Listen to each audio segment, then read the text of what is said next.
আসসালামু আলাইকুম। আমরা আজকে স্ট্যাকিং শিট দেখব, তবে সেটা একটু অন্যরকম। এটা হলো একটা নতুন সিঙ্গেল পেজ সেকশন কিভাবে আমরা তৈরি করব সেই ভিডিওটি দেখব। চিত্রে যেটা দেখতেছেন এটা একটা A6 ফিটিংস পোল, এবং এখানে যে একটা পোলের মতো দেওয়া আছে এবং জেডের মতো দিয়ে একটা দাগ দেওয়া আছে, তার মানে সিঙ্গেল পেজ সেকশন হবে।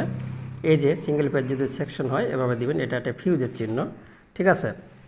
তাহলে MI240 85-18 নতুন এক ফেজ সেকশন তৈরি করুন।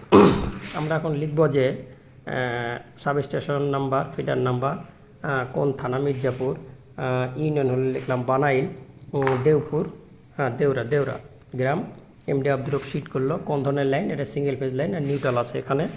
তারপরে তারের সাইজ 1 3 SSR, কোন ধরনের তার, ACSR তার, খোলা তার, চেক করবে এই যে মন্ডিয়াম মির্জাপুর জোনাল। আমরা এডজাস্টিং এই পোলটা লিখব, এক্সিস্টিং MI240 85-18, তাহলে 85-18 লিখলাম এই পোলটা। লেখার পর এই পোলের ব্যাক স্পান লিখলাম এখানে 60 মিটার। তারপরে এই পোলের যে ফিটিংস আছে সেটা হলো A6, হ্যাঁ, লিখলাম একটা 1 নট একটা 3 SSR তার আছে, হ্যাঁ। তাহলে আমরা রিমুভ দেখালাম কি একটা M52 1 নস, যেহেতু A6 ফিটিংয়ে হতে হলো M52 মানে পোলটপ পিন সেট থাকতে হয় জাম্পার পার করার জন্য, ওটা আমাদের দরকার নেই, তাই আমরা এটা রিমুভ করে দিলাম। M52 একটা রিমুভ করে দিলাম। পরে নিউ চিহ্ন দিলাম, নিউ চিহ্ন দিয়ে আমরা লিখলাম M34-1 নস, M3-4 মানে সিঙ্গেল ফেজ সেকশন স্থাপন ইউনিট এটা, হ্যাঁ।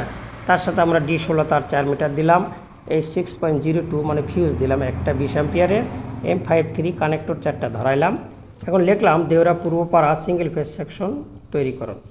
এটা লাইন পরিচালনার জন্য আমাদের এটা দরকার বা রক্ষণাবেক্ষণের জন্য, এই জন্য আমরা দিলাম, হ্যাঁ।